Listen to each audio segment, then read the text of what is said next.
सनातन पूजा YouTube channel में आपका स्वागत है।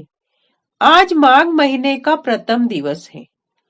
आज हम माघ मास के महत्व का या माघ मास की कथा का प्रथम अध्याय सुनेंगे या पहली कथा सुनेंगे। जय श्री कृष्णा। एक समय श्री सूत जी ने अपने गुरु श्री व्यास जी से कहा कि गुरुदेव कृपा करके आप मुझे माघ मास का महात्म कहिए, क्योंकि मैं आपका शिष्य हूँ। व्यास जी कहने लगे कि रघुवंश में राजा दिलीप एक समय यज्ञ के स्नान के पश्चात पैरों में जूते और सुंदर वस्त्र पहनकर शिकार की सामग्री से युक्त कवच और शोभायमान आभूषण पहने हुए अपने सिपाहियों से घिरे हुए जंगल में शिकार खेलने के लिए अपनी नगरी से बाहर निकली। उनके सिपाही जंगल में शिकार के लिए मृग, व्याघ्र, सिंह आदि जंतुओं की तलाश में इधर उधर फिरने लगे। उस वन में वनस्थली अत्यंत शोभा को प्राप्त हो रही थी। कहीं कहीं मृगों के झुंड फिरते थे, कहीं गीदड़ का भयंकर शब्द कह रहे थे, कहीं गैंडों का समूह हाथियों के समान फिर रहा था। कई वृक्षों के कोटरों में बैठे हुए उल्लू अपना भयानक शब्द कह रहे थे। कहीं सिंहों के पच्चिनों के साथ घायल मृगों के रक्त से भूमि लाल हो रही थी। कहीं दूध से भरी थनों वाली सुंदर भैंसें भी फिर रही थी। कहीं पर सुगंधित पुष्प हरी भरी लताएं वन की शोभा को बढ़ा रही थी।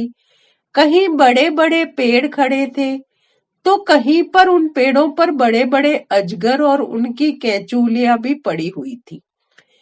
उसी समय राजा के सिपाहियों के बाजे की आवाज सुनकर एक मृग वन में से निकलकर भागने लगा और बड़ी बड़ी चौकड़ियां भरता हुआ आगे बढ़ा। राजा ने उसके पीछे अपना घोड़ा दौड़ाया, परंतु मृग पूरी शक्ति से भागने लगा। मृग कांटेदार वृक्षों के एक जंगल में घुसा और राजा ने भी उनके पीछे वन में प्रवेश किया, परंतु दूर जाकर मृग राजा की दृष्टि से ओझल होकर निकल गया। राजा निर्जन वन में अपने सैनिकों सहित प्यास के मारे अति दुखी हो गया। दोपहर के समय अधिक मार्ग चलने से सैनिक थक गए और घोड़े रुक गए। कुछ देर बाद राजा ने एक बड़ा भारी सुंदर सरोवर देखा, जिसके किनारों पर घने वृक्ष थे। उनका जल सज्जनों के हृदय के समान स्वच्छ व पवित्र था। सरोवर का जल लहरों से बड़ा सुंदर लगता था। जल में अनेक प्रकार के जल जंतु, मछलियां आदि स्वच्छंदता से इधर उधर फिर रही थी। दुष्टों के समान निर्दयी चित्त वाले मगरमच्छ भी थे। किसी किसी जगह लोभी के समान सिमाल भी पड़ी हुई थी। जैसे विपत्ति में पड़े हुए लोगों के दुखों को हरने वाले दानी पुरुष के समान ये सरोवर अपने जल से सबको सुखी करता था। जैसे मेघ चातक के दुख को हरता है। इस सरोवर को देखकर राजा की थकावट दूर हो गई। रात्रि को राजा ने वहीं विश्राम किया और सैनिक पहरा देने लगे, चारों तरफ फैल गए।